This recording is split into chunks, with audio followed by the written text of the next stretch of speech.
Welcome to సరైన TV. ముందుగా headlines చూద్దాం. సచివాలయంలో అగ్ని ప్రమాద స్థలాన్ని పరిశీలించిన సీఎం చంద్రబాబు. సచివాలయంలోని 2వ బ్లాక్ లో అగ్ని ప్రమాదం. బ్యాటరీలు ఉంచే ప్రాంతంలో చెలరేగిన మంటలు. ప్రమాదంపై అధికారులను అడిగి తెలుసుకున్న సీఎం.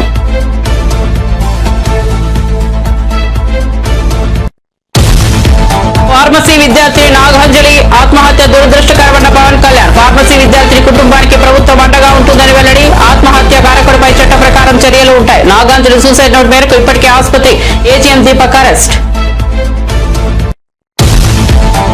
పాలనలో రేవంత్ రెడ్డి పూర్తిగా విఫలమయ్యారన్న హరీష్ రావు. మూగజీవాలు కూడా రేవంత్ రెడ్డిని క్షమించవని వెల్లడి. హైడ్రాతో విధ్వంసం చేసి పేదల జీవితాలను నాశనం చేశారని వెల్లడి. సీఎం రేవంత్ రెడ్డి వానాకాలం రైతు బంధు ఎగ్గొట్టారని వ్యాఖ్య. ఎమ్మెల్సీ అభ్యర్థిగా గౌతమ్ రావు. కిషన్ రెడ్డిపై రాజాసింగ్ తీవ్ర ఆగ్రహం. మీ పార్లమెంట్ నియోజకవర్గానికి పోస్టులు ఇస్తారా అని ప్రశ్న. హైదరాబాద్ లో ఇంకా అభ్యర్థులే లేరా అని నిలదీత. గులాంబరీ చేసే వారికి పోస్టులు టికెట్ ఇవ్వడం ఏంటని నిలదీత. తల్లిపై కేసు వేసిన కొడుకుగా మేనల్లుడు మేనకోడలు ఆస్తులు కాజేసిన మేనమామగా జగన్ నిలిచిపోతారన్న షర్మిల. సరస్వతి ఫ్లవర్ షేర్ల ఎంఓయూపై జగన్ సంతకాలు చేశారన్న షర్మిల. సరస్వతి పవర్ షేర్లను విజయమ్మకు గిఫ్ట్ డీడ్ గా ఇచ్చారని వెల్లడి. తనకు ఒక్క ఆస్తి కూడా ఇవ్వలేదన్న షర్మిల. 10 నెలల్లోనే ఇళ్ల పట్టాల హామీ నిలబెట్టుకున్నానన్న నారా లోకేష్. నన్ను గెలిపించిన మంగళగిరి ప్రజలను గుండెల్లో పెట్టుకుంటానన్న మంత్రి. నియోజకవర్గ ప్రజల కోసం 26 సంక్షేమాభివృద్ధి కార్యక్రమాలు చేపట్టినట్లు వెల్లడి.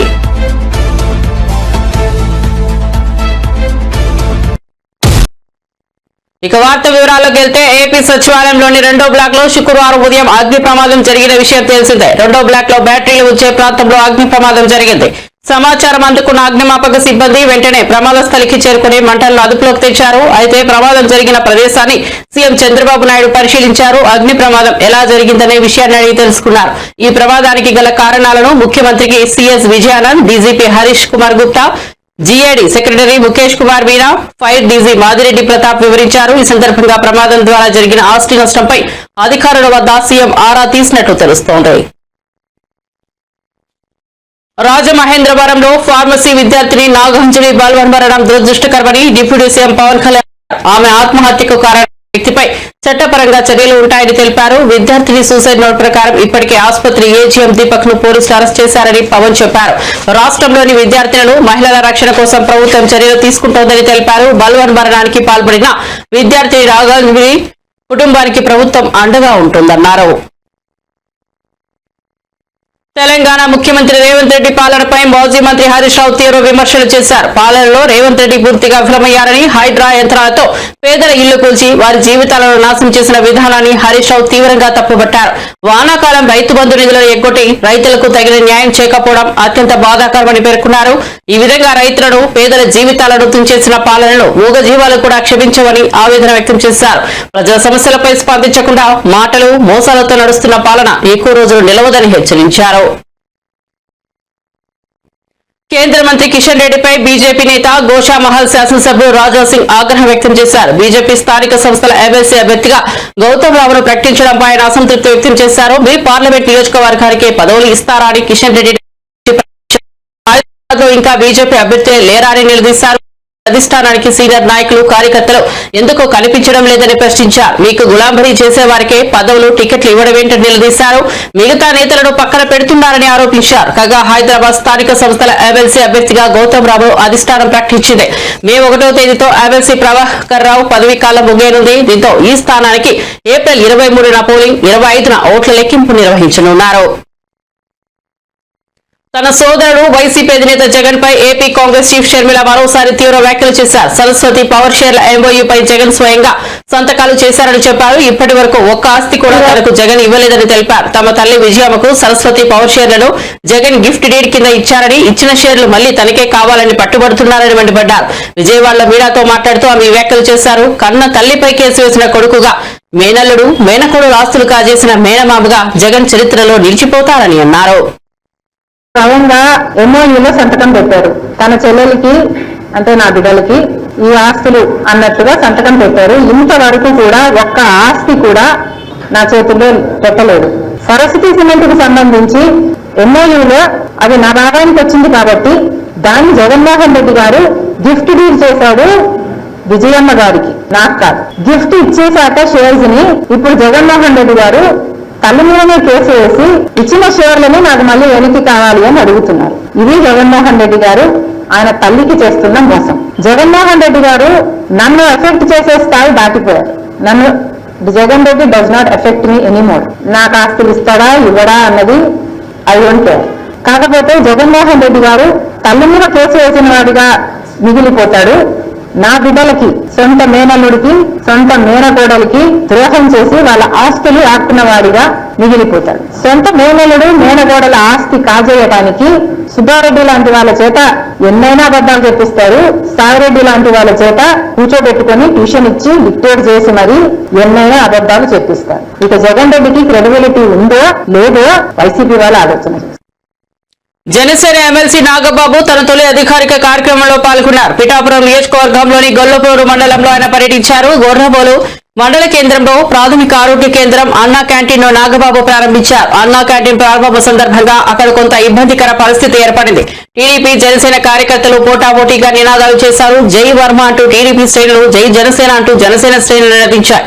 అన్నా క్యాంటీన్ దగ్గర ఏర్పాటు చేసిన ఫ్లెక్సీలలో టీడీపీ నేత వర్మ ఫోటో లేదు. దీంతో ఆయనకు మద్దతుగా టీడీపీ కార్యకర్తలు నినాదాలు చేశారు. ఎవరి పార్టీ జెండాలతో ఆ పార్టీ కార్యకర్తలు హడావిడి చేశారు. మరోవైపు ఈ కార్యక్రమానికి వర్మను ఆహ్వానించినప్పటికీ ఆయన దూరంగా ఉన్నారు. వేరే కార్యక్రమాలు ఉండటం వల్ల క్యాంటీన్ కార్యక్రమానికి తాను రావడం లేదని వర్మ తెలిపారు. ఆంధ్రప్రదేశ్ అసెంబ్లీ ఎన్నికల సమయంలో ఇచ్చిన హామీలను ప్రజాప్రభుత్వం ఏర్పడిన 10 నెలల్లోనే నిలబెట్టుకుంటున్నట్లు మంత్రి నారా లోకేష్ పేర్కొన్నారు. ఈ మేరకు మంగళగిరిలో నిర్వహించిన మన ఇల్లు మన లోకేష్ కార్యక్రమంలో మంత్రి పాల్గొన్నారు. పేదలకు ఇళ్ల పట్టాలు అందజేసిన అనంతరం స్థానికులను ఉద్దేశించి మాట్లాడారు. తనను అత్యధిక మెజార్టీతో గెలిపించిన మంగళగిరి ప్రజలను గుండెల్లో పెట్టుకుని పనిచేస్తారని లోకేష్ చెప్పారు. నియోజకవర్గంలో 26 సంక్షేమ అభివృద్ధి కార్యక్రమాలు చేపట్టామని వివరించారు. మంగళగిరి ప్రజల కోసం అహర్నిశలు కృషి చేస్తున్నట్టు లోకేష్ చెప్పారు. సూపర్ 6 హామీలతో పాటు మంగళగిరి ప్రజలకు తాను ప్రత్యేకంగా ఇచ్చిన హామీలను ఒక్కొక్కటిగా నెరవేర్చే పనిలో ఉన్నట్లు తెలిపారు. నా బాగా గుర్తు, ఆనాడు మీకు చెప్పా 3 విడతలుగా ఈ కార్యక్రమం జరుగుతుంది. కొంతమంది సులభంగా చేసాక ఉంటుంది, అది ప్రభుత్వ నిర్ణయం మేరకు నడుస్తుంది. అది మొదటి విడతలో జరుగుతుందని చెప్పా. రెండవది ఎండోమెంట్ భూములు, ఇంకో పక్కన రైల్వే భూములది ఇంకొంచెం సమయం పడుతుందని చెప్పా. అతి కష్టమైన పని ఈ కాలువ పైన ఉన్న ఇల్లు కానివ్వండి, అటవీ భూములో ఉన్న ఇల్లు, అది అందరితో మాట్లాడాలి. 2-3 సంవత్సరాలు పడుతుంది, బట్ నేను చేసి తీరుతానని ఆనాడు హామీ ఇచ్చా. కరెక్ట్ గా 10 నెలలైంది ప్రజా ప్రభుత్వం ఏర్పడి. 10 నెలల్లో మొత్తం ఎన్యూమరేషన్ చేశాం. ఇంటికి కొలతలు తీశారు. అధికారులే కాదు, అన్ని పార్టీలకు సంబంధించిన నాయకులు వచ్చారు, కొలతలు తీశారు, వివరాలు కనుక్కున్నారు. ఆ వివరాలు తెలుసుకున్న తర్వాత నేనే స్వయంగా రెవెన్యూ మంత్రి అనగాని సత్యప్రసాద్ గారితో, గౌరవ ముఖ్యమంత్రి గారితో అనేక సార్లు మాట్లాడి ఏకంగా అది కేబినెట్ కి తీసుకెళ్లి కేబినెట్ లో ఆమోదం తెలిపిన తర్వాతనే ఈ కార్యక్రమం మన ముందర తీసుకెళ్లే పరిస్థితి. మీరందరూ ఒక్కసారి గుండెపై చేపెట్టి ఆలోచించారు. గత 2.5 దశాబ్దాలుగా మీకున్న కళ ఇది. అనేక మంది నాయకులు వీళ్ళు కలిశారు. జిరాక్స్ ప్రింటింగ్లకే విపరీతంగా ఖర్చు అయిపోయింది, కాగితాలు ఇచ్చేదానికి ఖర్చు అయింది. అలాంటిది వేదికమైన నాయకులందరం మేము కష్టపడి,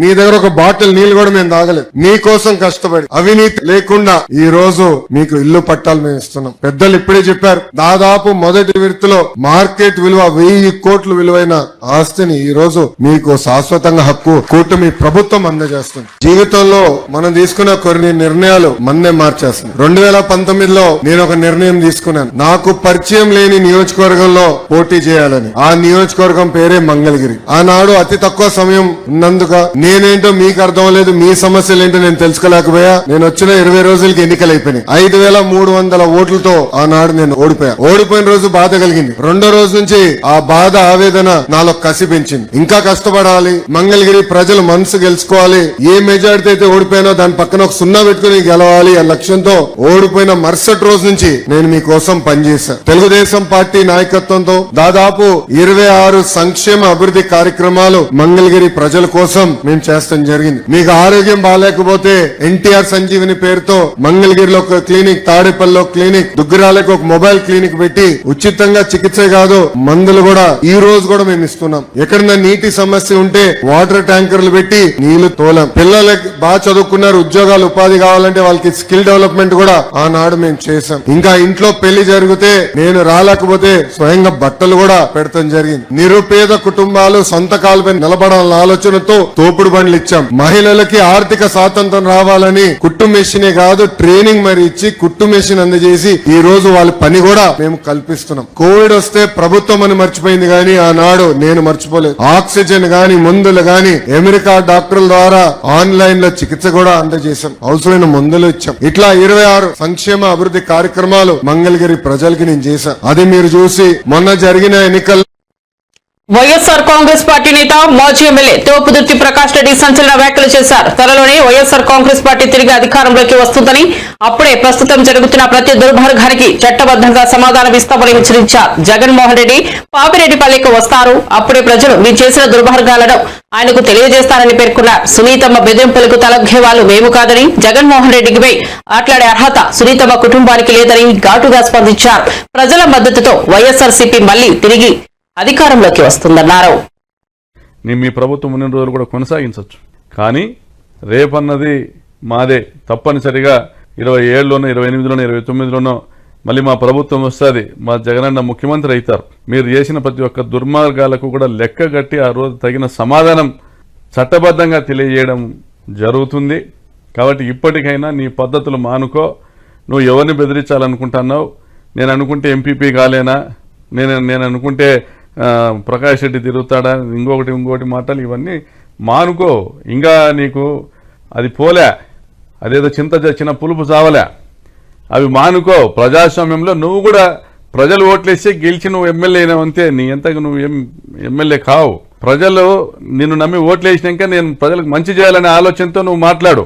నువ్వు బెదిరించేటట్ల మాటలు ఇంకోటి మాటలు మాట్లాడితే ఎవరు బెదిరే వాళ్ళు ఎవరు లేరు. ప్రజలు మిమ్మల్ని తరిమి కొట్టే రోజులు రాకుండా ఇకనైనా చూసుకో. జగన్మోహన్ రెడ్డి గారి కాలి గోటికి కూడా నువ్వు పనికిరావు. జగన్మోహన్ రెడ్డి గారు మహోన్నతమైనటువంటి వ్యక్తిత్వం కలిగిన నాయకుడు. ఆయన పేదల పట్ల, రైతుల పట్ల, మహిళల పట్ల, విద్యార్థుల పట్ల అపారమైన ప్రేమ కలిగి వారికి సంక్షేమ పథకాల ద్వారా వారి కుటుంబాలు నిలబెట్టిన నాయకుడు. కోట్లాది మంది గుండెల్లో కొలువున్నటువంటి నాయకుడు.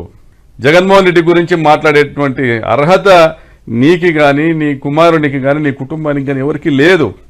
మీరు నోటికి వచ్చినటువంటి అబద్ధాలు చెప్పి అధికారంలోకి వచ్చి ఈరోజు ఏ ప్రజలైతే మిమ్మల్ని గెలిపించినారో వారి ఆస్తుల మీద మీరు కన్ను వేసి వారి ఇళ్లను కూలుస్తా, ఈరోజు రైతాంగాన్ని నడ్డి వీరుస్తా, హంద్రినీవా కాలువ లైనింగ్ కాంట్రాక్టు కమిషన్లను కొట్టి ఈరోజు రాప్తాడు నియోజకవర్గంలో కనీసం 1,00,000 ఎకరాలు బీళ్లుగా మారేటువంటి పరిస్థితిని తీసుకొని వచ్చి మీరు గత 10 నెలలుగా ఎన్నో అరాచకాలు చేసి, ఎన్నో దోపిడీలు చేసి, టమాటా రైతుల దగ్గర నుండి కూడా కమిషన్లు వసూలు చేసి మీరు చేస్తున్న అరాచకాలన్నీ ప్రజలకు తెలిసిపోయినాయి. ఇప్పుడు నువ్వేం చెప్పినా ఎవరు నమ్మే పరిస్థితి లేదు, అయిపోయింది. మొన్న లింగమయ్య హత్యతో నీ చాప్టర్ క్లోజ్ అయిపోయింది. నువ్వు భవిష్యత్తులో ఎప్పుడు కూడా శాసనసభలో అడుగుపెట్టేటువంటి పరిస్థితి కూడా ఉండదు. ఈసారి ముస్లిం మైనార్టీలను ఎన్నికల్లో వాడుకొని గెలిచిన తర్వాత వారికి హాని చేసే విధంగా వ్యవహరిస్తున్నారని మాజీ మంత్రి బాపట్ల వైఎస్ఆర్సీపీ జిల్లా అధ్యక్షుడు మేరుగా నాగార్జున తీవ్రంగా ఆరోపించారు. ఎన్టీ రామారావుకు వెన్నుపోటు పెట్టిన చంద్రబాబు ఇప్పుడు వక్ఫ్ బోర్డు విషయంలో ముస్లింలు రగిలిపోవాలనేలా మోసం చేస్తున్నారని విమర్శించారు. P4 పథకం కూడా ప్రజలను మభ్యపెట్టేందుకు రూపొందించిన అబద్ధపు ముసుగేనని తెలిపారు. వాస్తవంగా ముస్లింల హక్కులను పరిరక్షించేది వైఎస్ఆర్ కాంగ్రెస్ పార్టీ మాత్రమేనని స్పష్టం చేశారు. చంద్రబాబు పాలన అబద్దాల ఆధారంగా సాగుతోందని, ముస్లిం సమాజం చంద్రబాబు ఎప్పటికీ క్షమించదని హెచ్చరించారు. ఎన్టీ రామారావు గారి వెన్నుపోటు దగ్గర నుంచి మొన్నటి అప్పులకు సంబంధించిన అబద్ధాల దాకా ఈరోజు ప్రజలను మోసం చేస్తున్న P4 కార్యక్రమం వరకు అన్ని అబద్ధాలే.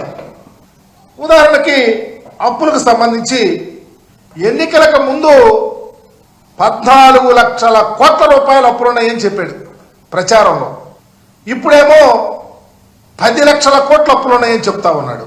ఆధారాలు చూపేవంటే నో అంటాడు.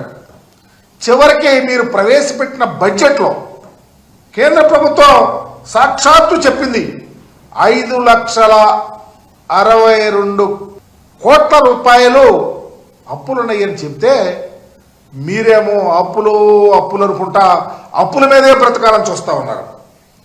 ఇకపోతే రెండవది P4కి సంబంధించి సమాజంలో 20% పేదలు, వారికి సంబంధించి 10% బాగా సంపన్నులు ఉన్నారు, వారికి అప్పగిస్తానని చెప్తా ఉన్నాడు. ఈ P4 ఏంటో, ఈ పేదరికం ఏంటో, ఈ సంపన్నులు ఏంటో, అసలు ఎంతమంది ప్రజానీకం ఉన్నారో, ఎంత పేదవారు ఉన్నారో, ఎంతమంది ఇన్కమ్ ట్యాక్స్ కడతా ఉన్నారో ఇప్పటికైనా ప్రజలకు అర్థమయ్యేటట్టు చెప్పండి చంద్రబాబు నాయుడు గారు. ఎందుకు ఈ రాష్ట్రంలో 1,61,00,000 కుటుంబాలు ఉంటే దాంట్లో తెల్ల రేషన్ కార్డులు ఉన్నవాళ్ళు 1,41,00,000 కుటుంబాలు. అంటే 90% పేదవారే. ఇన్కమ్ ట్యాక్స్ కడుతుంది ఎంతమందో తెలుసా? 8,60,000 మంది కుటుంబాలు మాత్రమే ఇన్కమ్ ట్యాక్స్ కడతా ఉన్నారు. ఇంత దారుణమైన అబద్ధాలు ప్రజల్లోకి తీసుకెళ్లాలని ఎన్నికల్లో చెప్పారు. అబద్ధాలు పుంకాలుగా రాయించారు. మరలా అబద్ధాలు చెప్తా ఉన్నారు. మరలా డైవర్షన్ పాలిటిక్స్ చేస్తా ఉన్నారు. చివరికి ముస్లిం మైనారిటీ హైదరాబాద్ నగరంలోని కేపీహెచ్బీ కాలనీలో Tollywood senior hero Nandamuri Balakrishna, star heroine Meenakshi Chaudhary సందడి చేశారు. శుక్రవారం కేపీహెచ్బీలోని రోడ్ నెంబర్ 1లో ఓ ప్రైవేట్ కార్యక్రమానికి హాజరయ్యారు. ఇది తెలుసుకున్న అభిమానులు వందలాది మంది అక్కడికి చేరుకున్నారు. వీరి రాకతో ఆ ప్రాంగణం అంతా రద్దీగా మారింది. అభిమానులకు అభివాదం చేస్తూ హీరో హీరోయిన్ లోపలికి వెళ్లారు. దాంతో వారిని చూసేందుకు ఫ్యాన్స్ ఎగబడ్డారు. ఫోటోలు వీడియోలు తీసుకునేందుకు పోటీ పడ్డారు. చంపేస్తానండి. ఇక్కడేమో ఏ చీర విడేసుకున్నా చీరకంత వస్తుంది. అదే ఈవిడ ఏం చేస్తే ఒక ప్రత్యేకత ఉంటుంది. సినిమాకి పాత్రలు అంటే ఆంధ్రప్రదేశ్లోని రిజిస్ట్రార్ కార్యాలయాల్లో స్లాట్ బుకింగ్ విధానాన్ని మంత్రి అనగాని సత్యప్రసాద్ ప్రారంభించారు. తొలి విడతలో భాగంగా 26 జిల్లాలోని ప్రధాన రిజిస్ట్రార్ కార్యాలయాల్లో ఈ విధానాన్ని అందుబాటులోకి తీసుకొచ్చారు. మిగిలిన కార్యాలయాల్లో ఈ నెలాఖరులోగా దశాల వారీగా ప్రారంభించనున్నారు. ఈ సందర్భంగా మంత్రి సత్యప్రసాద్ మాట్లాడుతూ పేదలకు న్యాయం జరగాలన్న లక్ష్యంతో పని చేస్తున్నామన్నారు. వ్యాపారులు ప్రజల శ్రేయస్సు దృష్ట్యా నిర్ణయాలు తీసుకున్నట్లు చెప్పారు. ప్రజలకు సులభతర విధానాలు అందుబాటులోకి తీసుకొస్తున్నట్లు వివరించారు. ఇలాంటి కొత్త సంస్కరణల వల్ల అవినీతికి తావుండదని పేర్కొన్నారు. స్లాట్ వస్తుందో ఆ స్లాట్ సమయంలో కేవలం 10 నిమిషాల్లోనే వాళ్ళు అమ్మే వాళ్ళు అవ్వచ్చు, కొనే వాళ్ళు అవ్వచ్చు, అలాగే వాళ్ళ సాక్షులు ఉంటారు, అందరూ కూడా కేవలం 10 నిమిషాల వ్యవధిలోనే పూర్తిగా అయిపోయే విధంగా వచ్చిన వాళ్ళు మంచి వాతావరణంలో సత్వరంగా పనిచేసుకుని వెళ్ళిపోయే విధంగా. అలాగే ఏపీలో జరిగిన దారుణ ఘటనపై వైఎస్ఆర్ కాంగ్రెస్ ఎమ్మెల్సీ వరదు కళ్యాణ్ ఆగ్రహం వ్యక్తం చేశారు. ఒక నరరూప రాక్షకుడి వేధింపుల వల్ల ఆత్మహత్య చేసుకున్న యువతికి అదే ఆసుపత్రిలో చికిత్స అందించడం దారుణమని పేర్కొన్నారు. ఇప్పటికీ మహిళా హోంమంత్రి, డిప్యూటీ సీఎం, ముఖ్యమంత్రి ఎవరు బాధిత కుటుంబాన్ని పరామర్శించకపోవడం అత్యంత బాధాకరమని విమర్శించారు. మహిళల భద్రతపై కూటమి ప్రభుత్వం నిర్లక్ష్యంగా వ్యవహరిస్తోందని, ఇకనైనా మహిళలపై జరుగుతున్న అఘాయిత్యాలకు కట్టడి పెట్టి బాధిత కుటుంబాలకు న్యాయం చేయాలని డిమాండ్ చేశారు. మన క్లియర్ గా కనిపిస్తూ ఉంది. ఎంత దారుణం అంటే ఒక ఆడపిల్ల ఆ ఏజిఎం దీపక్ వలన అతని వేధింపుల వలన ఆత్మహత్య చేసుకున్నాను అని చెప్పి సూసైడ్ నోట్ లో క్లియర్ గా రాసినా కూడా అదే కిమ్స్ హాస్పిటల్లో ఈమెకి ఈ 12 రోజులుగా వైద్యం చేయడం అంటే ఆమెకి ఎక్కడ సరైన వైద్యం అందుతుంది అని నేను అడుగుతూ ఉన్నాను. ఎందుకంటే ఏజిఎం దీపక్ అనే వ్యక్తి అదే కిమ్స్ హాస్పిటల్లో పనిచేస్తూ ఉన్నాడు. అదే కిమ్స్ హాస్పిటల్లో ఈమె సూసైడ్ చేసుకుంది. ఇంకా ఆమెకి న్యాయం ఎక్కడ జరుగుతుంది? ఇన్ని రోజులైనా 12 రోజులైంది. 23వ తేదీ ఆమె ఆత్మహత్య చేసుకుంది. ఈ రోజు ఆవిడ చనిపోవడం జరిగింది. ఇన్ని రోజులైనా ముఖ్యమంత్రి గారు కానీ, డిప్యూటీ సీఎం గారు కానీ, అలాగే హోమ్ మినిస్టర్ గారు కానీ, ఒక మహిళ అయ్యుండి కూడా హోమ్ మినిస్టర్ గారు కానీ కనీసం ఈ విషయం మీద స్పందించారా? మెరుగైన వైద్యం అందుతుందా లేదా కనీసం కనుక్కున్నారా? ఎటువంటి స్పందన లేదు. అడుగడుగున నిర్లక్ష్యం. ఎంతగా వీళ్ళకి మహిళల పట్ల చులకన భావం ఉంది అనేది అర్థమవుతుంది. ముఖ్యమంత్రి గారు చంద్రబాబు నాయుడు గారు ఆడపిల్లలకి ఈ రాష్ట్రంలో కనుక ఎవరైనా అన్యాయం చేస్తే అదే వాళ్ళకి ఆఖరి రోజు అంటూ మాట్లాడుతూ ఉన్నారు. మరి ఈ ఫార్మసీ విద్యార్థి విషయంలో ఏం చేశారు ముఖ్యమంత్రి గారు? మీరు పక్కనే పోలవరం సందర్శించడానికి వెళ్ళారు ఈ 12 రోజుల్లో. మరి ఈ అమ్మాయిని చూడడానికి వెళ్ళడం కానీ, కుటుంబానికి ధైర్యం చెప్పడం కానీ ఎందుకు మీరు చేయలేదు? అలాగే డిప్యూటీ సీఎం గారు అయిన పవన్ కళ్యాణ్ గారు అయితే ఆడపిల్లలకి అన్యాయం జరిగితే తాట తీస్తానని చెప్పారు. మరి పక్క జిల్లాయే కదా మీది, మీ నియోజకవర్గం. మరి రాజమండ్రిలో ఈ అమ్మాయికి ఎంత అన్యాయం జరిగితే ఆమె లెటర్లో ఎంత దారుణంగా అతను వేధించాడు అనేది అంత చక్కగా ఆమె రాసిపెట్టి చనిపోతే మరి మీరు ఎక్కడ ఆ దీపక్ తాట తీశారు? కనీసం ఆ కుటుంబానికి పరామర్శ చేయడానికైనా వెళ్ళారా మీరు? తిరుమల కొండపై అక్రమాలు జరుగుతున్నా పవన్ కళ్యాణ్ మౌనంగా ఉండటం బాధాకరమని టీటీడీ మాజీ చైర్మన్ భూమన కరుణాకర్ రెడ్డి తీవ్రంగా విమర్శించారు. సనాతనిని నేను అంటూ చెప్పే పవన్ కళ్యాణ్ తిరుమలలో జరుగుతున్న మద్యం, గంజాయి లాంటి అక్రమాలపై ఎందుకు నోరు మెదపడం లేదని ప్రశ్నించారు. సిమ్స్ ఆసుపత్రిని పాలక మండలి నిర్వీర్యం చేస్తోందని ఆరోపించారు. ఇతర మతస్థులు హిందూ మతంలోకి మారేందుకు తిరుమలలో వేదిక ఏర్పాటు చేయాలనే నిర్ణయం తమ ప్రభుత్వమే తీసుకొచ్చిందని గుర్తు చేశారు. అప్పట్లో ఆ నిర్ణయాన్ని విమర్శించిన పవన్ కళ్యాణ్ ఇప్పుడు మౌనంగా ఉండటం శోచనీయమన్నారు. తిరుమల పవిత్రతను కాపాడడంలో కూటమి ప్రభుత్వం విఫలమైందని ధ్వజమెత్తారు. స్విమ్స్ హాస్పిటల్ ని ఈ పాలక మండలి నిర్వీర్యం చేస్తుంది. దాని మీద మీరు సమీక్ష చేశారా ముఖ్యమంత్రి గారు? మేము ఆ తిరుమల స్విమ్స్ హాస్పిటల్ యొక్క అభ్యున్నతిని కోరి ఇది రాయలసీమలో ఉన్నటువంటి రోగులకందరికీ కూడా మోక్షదాయిని, ప్రాణదాయిని ఇలాంటి హాస్పిటల్ ని మనం పరిరక్షించుకోవాలా, సామాన్యులకు ఇది అందుబాటులో ఉంచాలని మేము దాన్ని పెద్ద ఎత్తున విస్తరణ కార్యక్రమాలు చేపడితే మీరు దానిని మా మీద ఆరోపణలు మోపి ఆ నిధులన్నింటినీ కూడా రాకుండా చేసేటువంటి ప్రయత్నం చేస్తున్నారు అన్న నిజం కాదా? ఎక్కడ ఏ విషయంలో మీ పాలనలో ప్రక్షాళన జరిగింది? చివరకు రియల్ ఎస్టేట్ వెంచర్లలో వెంకటేశ్వర స్వామిని ప్రమోటర్ గా టీటీడీ ఆలయాలను కడతామని సాక్షాత్తు ముఖ్యమంత్రి గారే మాట్లాడుతున్నారు అని అంటే ఎలా మీ పాలన ఉంది? సాక్షాత్తు మీకు సంబంధించినటువంటి నిరంతరము మిమ్మల్ని ఆకాశానికి ఎత్తేటువంటి పత్రికే కొండ మీద తిరుమల ఎంత భద్రం, కొండపై ఘటనలతో ఆందోళన అని రాసింది అంటే ఈరోజు మేము హెడ్డింగ్ అది రాసింది. అదంతా వరుసగా ఏమేమి జరిగినాయి ఈ 10 నెలల కాలంలో అని వాళ్ళు స్పష్టంగా రాసుకోవటం కూడా జరిగింది. అంటే మీ పాలన అంతా కూడా డొల్ల, మీ ప్రక్షాళన డొల్ల, మీరు మాటలు మాట్లాడటమే తప్ప చేతలలో ఏ రకమైనటువంటి అభ్యుదయము లేదు, సుపరిపాలన లేదు, కొండను ఏ రకంగానూ మీరు ప్రక్షాళన చేయటం లేదు. వక్ఫ్ సవరణ బిల్లుకు వ్యతిరేకంగా పార్లమెంట్ లో గలమెత్తిన పార్టీ వైఎస్ఆర్సీపీ ఒకటేనని మాజీ ఎమ్మెల్యే మహ్మద్ అబ్దుల్ హఫీజ్ ఖాన్ స్పష్టం చేశారు. మైనార్టీల హక్కులను పరిరక్షించేందుకు వైఎస్ జగన్ ఇచ్చిన మాటకు కట్టుబడి ఏపీలో లోక్సభ, రాజ్యసభలో వ్యతిరేకంగా మాట్లాడారని గుర్తు చేశారు. ఎన్నికల సమయంలో మైనార్టీలకు మద్దతు అంటూ టీడీపీ, జనసేన నాయకులు రాజీనామా చేస్తామన్న మాటలు ఇప్పుడు పార్లమెంట్ లో బిల్లుకు మద్దతు ఇచ్చిన తీరుతో తుడిచిపెట్టుకుపోయాయని విమర్శించారు. పైగా వైఎస్ఆర్సీపీపై దుష్ప్రచారం చేయడం సిగ్గుచేటని అభిప్రాయపడ్డారు. అని చెప్పడం జరిగింది. ఈరోజు ఎన్ని కష్టాలున్నా, ఎన్ని ఇబ్బందులున్నా, ఎలాంటి వాతావరణం ఉన్నా, రాజకీయ వాతావరణం ఉన్నా, ఇబ్బందులకు గురి చేసే రాజకీయ వాతావరణం ఉన్నా, నేను ఏదైతే మాట ఇచ్చినానో ఆ మాటకి నిలబడి ఉంటానని చెప్పి లోక్సభలో వ్యతిరేకంగా ఓటు వేయడం జరిగింది, రాజ్యసభలో వ్యతిరేకంగా ఓటు వేయడం జరిగింది. కానీ తెలుగుదేశం పార్టీ ఎమ్మెల్యేలు, ఎంపీలు కూడా ఇదే మాట చెప్పడం జరిగింది. ఎక్కడి వరకు చెప్పారంటే ముస్లిం మైనార్టీలకు సంబంధించిన ఏ వ్యతిరేకమైన బిల్లు తీసుకొని వస్తే మేము అసలు రాజీనామాలు చేస్తామని కూడా చెప్పడం జరిగింది ఎంతో మంది ఎమ్మెల్యేలు, ఎంపీలు. చంద్రబాబు నాయుడు గారు అయితే 6 అయిపోయినా ఏమన్నా కానీ నేను మాత్రం మీకు అండగా నిలబడతానని చెప్పడం జరిగింది. అంతేకాదు వారం 10 రోజుల క్రితము ఇఫ్తార్ పార్టీలో కూడా అదే మాట చెప్పడం జరిగింది. కానీ ఏం చేశారు? లోక్సభలో ఏం చేశారు? రాజ్యసభలో ఏం చేశారు? It's a black day in the politics. ఈ రైట్ టు ఈక్వాలిటీ కానీ, right to freedom of religion కి కానీ అణిచివేసి అన్కాన్స్టిట్యూషనల్ బిల్ తీసుకొని వస్తే ఆ అన్కాన్స్టిట్యూషనల్ బిల్ ని సపోర్ట్ చేసిన మనిషి ఈరోజు చంద్రబాబు నాయుడు గారు, తెలుగుదేశం పార్టీ.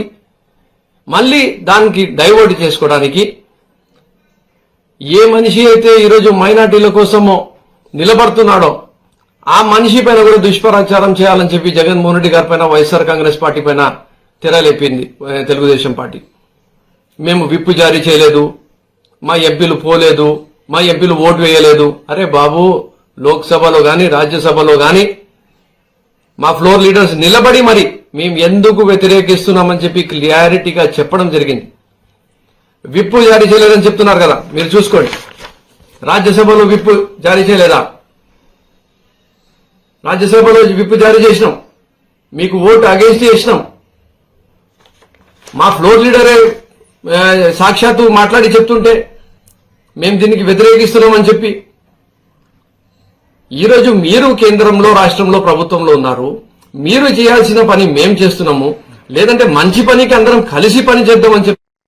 తెలంగాణలో శాంతి భద్రతలు తీవ్రంగా దెబ్బతింటున్నాయని, మహిళలకు రక్షణ లేకుండా పోయిందని బీఆర్ఎస్ నేత ఆర్ఎస్ ప్రవీణ్ కుమార్ ఆగ్రహం వ్యక్తం చేశారు. ఒక్క వారం రోజుల్లో 4 అత్యాచార ఘటనలు చోటు చేసుకున్నాయని వివరించారు. మేడ్చల్ ఎంఎంటీఎస్ లో, సంగారెడ్డి కందిలో, నాగల్ కర్నూలులో, పహాడి షరీఫ్ లో జరిగిన ఘోర ఘటనలపై ప్రభుత్వం స్పందించలేదని విమర్శించారు. స్వయంగా రేవంత్ రెడ్డి హోంమంత్రిగా ఉన్న సమీక్షలు లేకపోవడం దురదృష్టకరమన్నారు. ప్రభుత్వం శాంతి భద్రతలపై నిర్లక్ష్యంగా వ్యవహరిస్తోందని, మహిళల భద్రతపై తక్షణమే చర్యలు తీసుకోవాలని డిమాండ్ చేశారు.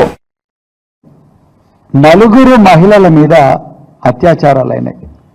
ఇది చాలా ఆందోళన కలిగించే విషయం. మొట్టమొదట మనకు 22 మార్చి నాడు ఎంఎంటీఎస్లో ఒక మహిళ మీద మహాత్మా గాంధీ గారు అన్నారు, ఈ దేశానికి నిజంగా స్వాతంత్రం ఎప్పుడు వస్తుందంటే మహిళ అర్ధరాత్రి ఒంటరిగా పోగలిగినప్పుడే స్వాతంత్రం వస్తుందని ఆనాడు మహాత్మా గాంధీ గారు చెప్పారు. ఇక్కడ బాధితురాలు ఫుడ్ డెలివరీ కంపెనీలో పనిచేసుకుంటూ సికింద్రాబాద్ నుండి మేడ్చల్ పోయే ఎంఎంటీఎస్ ట్రైన్ ఎక్కి మహిళా బోగీలు ఎక్కిందామె, మామూలు బోగీలు ఎక్కలేదు. మహిళా బోగీలో ఎక్కి ఎంఎంటీఎస్ ట్రైన్లో ఎక్కి మరి మేడ్చల్ పోతుంటే దాదాపు 7 గంటల నుంచి 8 గంటల ప్రాంతంలో ఒక యువకుడు అగంతకుడు ఆ మహిళా బోగీలోకి వచ్చి కరెక్ట్గా మరి ఒక 15-20 నిమిషాలు ప్రయాణం చేసిన తర్వాత ఆమె మీద అత్యాచార యత్నం చేస్తే ఆమె నడుస్తున్న ట్రైన్ నుంచి కిందకి దుంకి ప్రాణాలు కాపాడుకున్నది. ఆమెకు విపరీతమైన గాయాలతో ఇవాళ హాస్పిటల్లో చికిత్స పొందుతా ఉన్నారు. అది మొదటి కేసు. దాని మీద మరి గౌరవ ముఖ్యమంత్రి రేవంత్ రెడ్డి గారు స్టేట్మెంట్ అసెంబ్లీలో ఇచ్చిండ్రు, కానీ ఆయన ఆ బాధితురాలను ఇంతవరకు కలవలేదు. ఇక అది మరిచిపోకముందే మరి మార్చి 25వ తారీఖు నాడు సంగారెడ్డిలో భర్తను కొట్టి ఉదయం 4 గంటలకు కంది మండలంలో తిలోత్తమ్ గార్డెన్స్ దగ్గర అధికారం లేకపోయినప్పుడు హైదరాబాద్ సెంట్రల్ యూనివర్సిటీ చుట్టూ చక్కర్లు కొట్టిన రాహుల్ గాంధీ ఈ రోజు విద్యార్థులను కాంగ్రెస్ ప్రభుత్వం నిర్దాక్షిణ్యంగా దాడులు చేసి నిర్బంధిస్తున్నా ఎందుకు స్పందించడం లేదని ప్రశ్నించారు. మెదక్ బీజేపీ ఎంపీ మాధవనేని రఘునందన్ రావు విద్యార్థుల హక్కులు, స్వేచ్ఛలపై జరుగుతున్న దాడులపై ఒక్క మాట కూడా మాట్లాడకపోవడం దుర్మార్గమని విమర్శించారు. రాహుల్ గాంధీకి విద్యార్థులపై ప్రేమ నిజమైతే ఇప్పటి అఘాయిత్యాలపై స్పందించాల్సిన అవసరం ఉందన్నారు.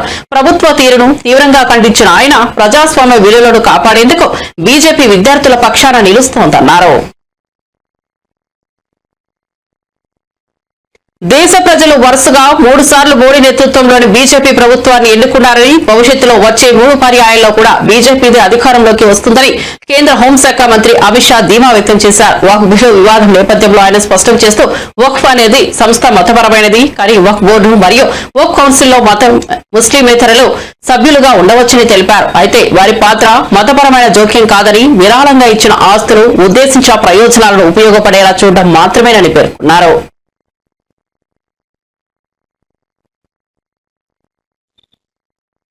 इसके आधार पर काम करते हुए आए हैं और जातिवाद और तुष्टीकरण की राजनीति कर अपने परिवार की पॉलिटिक्स को आगे बढ़ाए हैं। मगर 2014 से मान्यवर जातिवाद, तुष्टीकरण और परिवारवाद को एक साथ नरेंद्र मोदी ने समाप्त कर विकास की राजनीति इस देश में प्रस्तावित। पॉलिटिक्स ऑफ परफॉर्म करिए और चुनकर आइए।